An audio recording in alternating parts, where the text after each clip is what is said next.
আছে যেখানে দুর্নীতি হয়েছে। একটা হচ্ছে র্যাঙ্ক জাম্পিংয়ের মাধ্যমে, একটা হচ্ছে যে প্যানেল এক্সপায়ার হয়ে যাওয়ার পরে অ্যাপয়েন্টমেন্ট দেওয়া, আর একটা হচ্ছে ওএমআর শিট। এছাড়াও যেমন কিছু জন আছে যেমন অযোগ্য ব্যক্তি, তাদের অ্যাপয়েন্টমেন্ট দেওয়া হয়েছে, বা যারা পরীক্ষায় পার্টিসিপেট করেননি তাদেরও যে অ্যাপয়েন্টমেন্ট দেওয়া হয়েছে, এবার নন লিস্টেড ক্যান্ডিডেটেরও অ্যাপয়েন্টমেন্ট দেওয়া হয়েছে। কিন্তু এসএসসি যে রিপোর্ট দিয়েছে সেখান থেকে পরিষ্কার হয়ে গেছে, যেমন নবম দশমের ক্ষেত্রে র্যাঙ্ক জাম্পিং আছে 183 জন, তাদের মধ্যে 122 জনকে তারা অলরেডি রিমুভ করে দিয়েছেন, 61 জন এখনো পর্যন্ত রয়ে গেছে।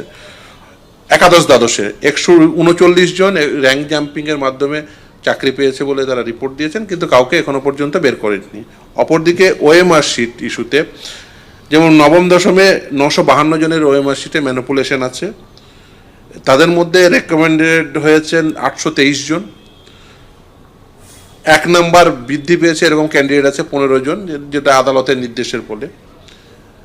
অ্যাকচুয়াল নাম্বার মিসম্যাচ হয়েছে 808 জনের, এবং এদের মধ্যে রুল 17 অ্যাপ্লাইড হয়েছে 775 জনের। রিমেনিং ক্যান্ডিডেট রয়েছে 33 জন, যারা এখনো পর্যন্ত সার্ভিসে রয়েছে। একাদশ দ্বাদশের ক্ষেত্রে 907 জনের ওএমআর শিটের ম্যানিপুলেশন আছে, তাদের মধ্যে রেকমেন্ডেড হয়েছে 771 জন, এরা প্রত্যেকেই এখনো পর্যন্ত চাকরিরত অবস্থায় আছেন। গ্রুপ সি এর ক্ষেত্রে ওএমআর শিট ম্যানিপুলেশন হয়েছে অ্যাকর্ডিং টু এসএসসি রিপোর্ট 3480 জনের, তাদের মধ্যে রেকমেন্ডেড হয়েছে 785 জন। ওএমআর শিটের ম্যানিপুলেশন আছে এই 785 জনের মধ্যে 783 জনেরই, এবং 57 জন তাদের মধ্যে রেকমেন্ডেড হয়নি বলে এসএসসি জানিয়েছে। গ্রুপ ডি এর ক্ষেত্রে ওএমআর শিটের ম্যানিপুলেশন আছে 2823 জনের।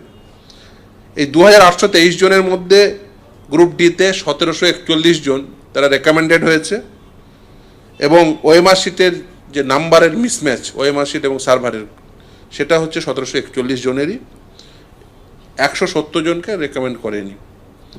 এটা তো একটা সময় একটা ঘটনা ঘটেছে আমাদের সরকারের সময়। আমাদের একটা বডি একজন চেয়ারম্যান একরকম কথা বলেছেন, পরবর্তী ক্ষেত্রে অন্য এখনকার চেয়ারম্যান তিনি এসে সেটাকে শুধরানোর চেষ্টা করছেন, সংশোধনের চেষ্টা করছেন। তো ওটা তো ওইভাবে একটা নিরবচ্ছিন্ন প্রক্রিয়া নয়, ওটাতে একটা মানে এর একটা মানে ছেদ আছে। একটা মাঝখানে 2021 সালে একটা ইলেকশন হয়েছে, তার নতুন মন্ত্রকের দায়িত্বপ্রাপ্ত কেউ নতুন এসছেন, তার অধীনস্থ বডির কেউ অন্য কেউ দায়িত্ব পেয়ে এসছেন। এটা তো একটা ওইভাবে কন্টিনিউটি নিশ্চয়ই আছে, আবার সেটা বাস্তব, সেটা সত্য, আবার তার মধ্যে একটা ছেদ আছে, সেটাও সত্য।